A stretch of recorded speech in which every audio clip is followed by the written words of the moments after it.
practices that a couple can do to forge a healthy marriage or a healthy relationship? I think there are a lot. One good example is something that my wife and I decided is that we are not going to sleep until we settle our problem. But the thing that gave us the courage to do that is the knowledge that God is bigger than the problem. So I would say that the most important thing is to believe that God can help us out. Because if you don't believe that, you won't try to solve the problem. This is unsolvable, let it go. Whereas if you believe that God is bigger than this problem, you will work at it. So the discipline of refusing to continue with a conflict, but rather of believing that God can help you solve it, and then fighting. I have a book that the original title was The Love Fight. Right. And then of course people didn't like the title, so the second edition was called Caring Enough to Confront. But I think in a healthy home there is a love fight. In other words, when you have disagreements, you will argue, you will fight, but there are rules. There are rules for love fights. No insulting each other, no resurrecting buried things, no uncontrolled conversation. So there are rules. But if you believe that God is bigger than this problem, you're not afraid to fight. A lot of couples are afraid to fight because they think this fight will destroy the marriage. And then of course they will fight. You can't bottle up problems for too long, and then when it's bottled up and then it bursts as an uncontrollable outburst, which is often cannot be healed after that. I've often been told that bringing God to the center of your marriage is the key to a successful marriage. Is there any advice you could give so that people make God their center? Are there any practices or any?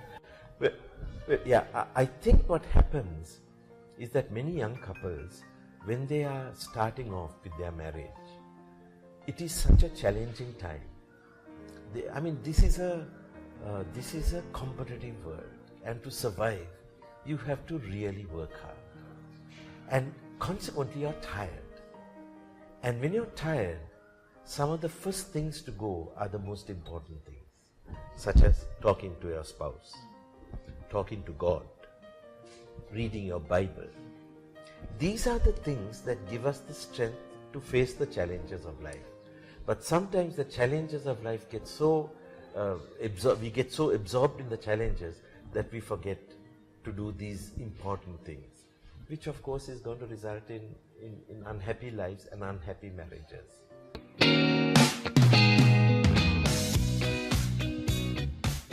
Is there any advice you can give, Doctor, to single people who are looking for a partner, especially Christians?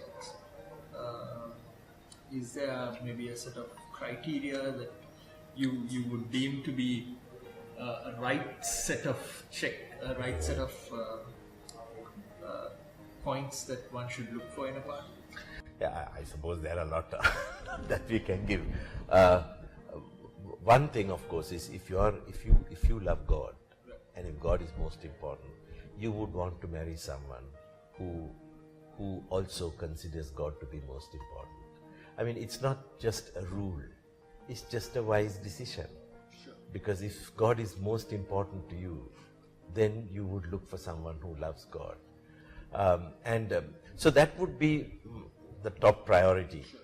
But one of the things that I may be a little old-fashioned or something when I say this, but I am so convinced that relationships are forged through crisis. Right. That this incompatibility and all of that. I think there are some couples that are really incompatible and they shouldn't think of getting together. But there is no such thing as a compatible couple. Yes. Everyone is incompatible, but you just work at it.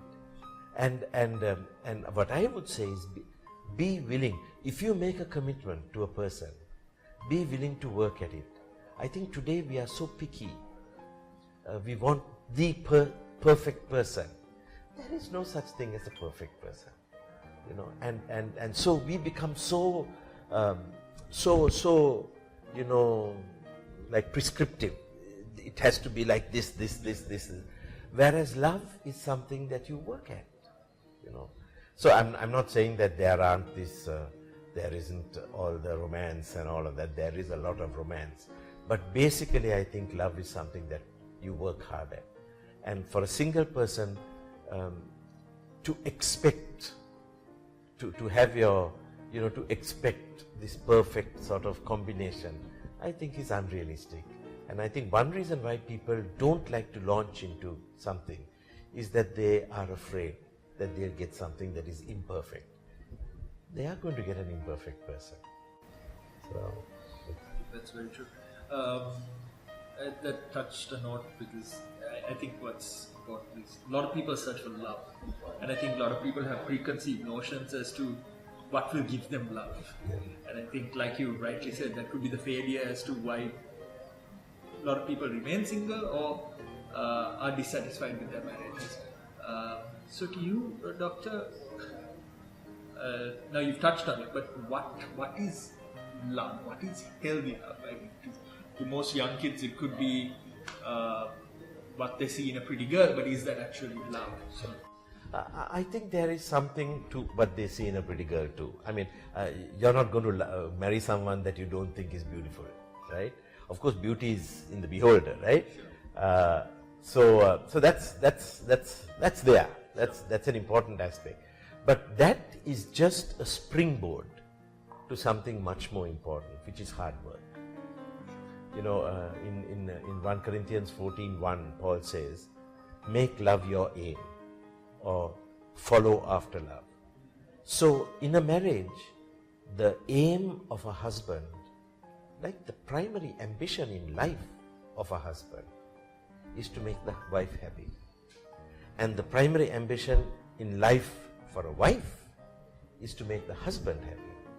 In a home like that, you begin to, something beautiful emerges. When they know, oh my goodness, he's so committed to me. That's nice, you know. And so this is why love that is worked hard at, that you work hard at, brings joy. Because when you know that you are loved, that your spouse makes sacrificial decisions to make you happy, it's a thing that makes you very happy. So I would say it's just the decision we make, that this person is the one who's I'm going to be absorbed with trying to make that person fulfilled, a better person, happy, you know. That creates an environment that makes for a happy home.